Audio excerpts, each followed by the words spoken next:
Guy Kerasols, bonjour. Vous êtes adjoint au maire de Lyon en charge de l'éducation et vous avez succédé à ce poste à Anne Brugnera, qui est par ailleurs votre compagne dans la vie, votre compagne. J'imagine que vous allez en tout point poursuivre sa politique, puisque j'imagine que vous la trouviez bonne. Alors la politique a été mise en place par Gérard Collomb et Anne Brugnera précédemment, et effectivement, nous allons continuer la politique éducative de la ville de Lyon. Et à quoi ça sert du coup d'avoir un adjoint si tout est décidé avant et que les services peuvent continuer sur la lancée qui a été imprimée? Parce qu'on continue à en discuter. La meilleure preuve, c'est quand même la grande consultation numérique et physique qu'on lance dans le cadre de l'organisation des rythmes scolaires pour 2018-2019. Alors Guy Kerasols, parlons effectivement de ce grand dossier qui est à mener à bien et qui concerne les rythmes scolaires. La ville semble décider à revenir en arrière par rapport à ce qui était fait actuellement encore. Quels changements sont envisageables selon vous? Alors, l'idée n'est pas de revenir en arrière, mais d'améliorer les choses. Donc, on a lancé une grande consultation auprès de l'ensemble de la communauté éducative, c'est-à-dire les enseignants, les parents, même les enfants, et puis les associations et tous ceux qui voudront y participer, parce qu'ils ont quelque chose à dire dans le cadre de cette organisation des temps scolaires. Alors, les activités parascolaires, périscolaires telles qu'elles existent aujourd'hui, est-ce qu'elles vont disparaître ? Alors, la question est posée dans le cadre de la consultation, parce qu'on pose 3 questions. Une question sur le thème du périscolaire, donc ça veut dire qu'on tient au périscolaire, et il est intéressant d'avoir l'avis, les besoins, les attentes des familles, des enseignants, des enfants, et puis des associations dans le cadre du périscolaire. Est-ce qu'on ne devrait pas tenir compte que de l'intérêt des enfants, plutôt de s'intéresser aux avis de Pierre, Paul, Jacques et Jean? Est-ce que ce qui n'est pas important aujourd'hui, c'est les enfants, leur apprendre à lire, à écrire, à compter, et en faire en sorte que demain, ils puissent suivre une scolarité normale? Mais vous avez tout à fait raison, Monsieur Angel. C'est d'abord l'intérêt de l'enfant qu'il faut aller rechercher.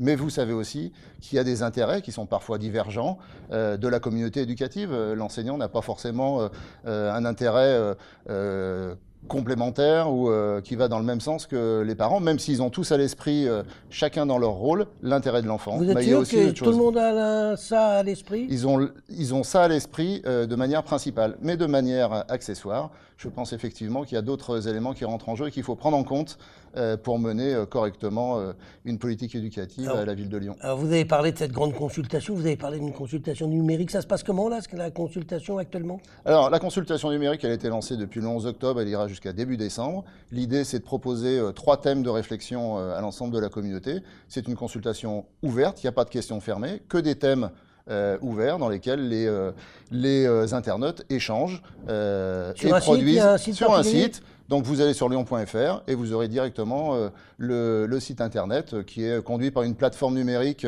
et une start-up qui s'appelle Cervocratie. Dites-moi, Guy Kerasols, l'une des grandes critiques contre la réforme imposée par le précédent gouvernement sur les rythmes scolaires, c'était qu'elle représentait un coût important, trop important, disaient certains, pour les mairies. Est-ce que les modifications envisageables, permettront de faire des économies et de quel ordre? Vous savez, moi je pense que d'abord dans le cadre de l'éducation, les dépenses liées à l'éducation ne sont pas des dépenses au sens strict, c'est un investissement pour l'avenir. Ceci étant dit, le maire de Lyon, Georges Képénékian, et moi-même disons toujours que l'organisation des temps scolaires doit prendre aussi en compte la contrainte budgétaire, et c'est ce que nous ferons lorsque nous prendrons nos décisions. Donc on fera des économies? On prendra en compte la contrainte budgétaire. Ça ne veut pas dire forcément qu'on fera des économies. Vous avez suivi des cours de langue de bois ou pas du tout. C'est naturel chez vous? Ah non, c'est tout à fait la réalité. C'est faire des économies et prendre en compte la contrainte budgétaire, c'est pas forcément faire des économies. Dites-moi avant de nous quitter, est-ce que tout sera prêt pour la prochaine rentrée en 2018, 2019? Toutes les décisions sont prises avant fin janvier, puisque dès le 1er avril, nous devons faire les inscriptions scolaires. Donc tout sera prêt pour la rentrée 2018, j'en suis sûr. Donc on rappelle que ceux qui veulent participer à cette discussion, ils vont sur le site lyon.fr. Et ils peuvent aller aussi assister aux réunions publiques. Et la prochaine est le 6 novembre à la Duchère. 6 novembre à la Duchère. Guy Kerasols, je vous remercie. Je vous remercie.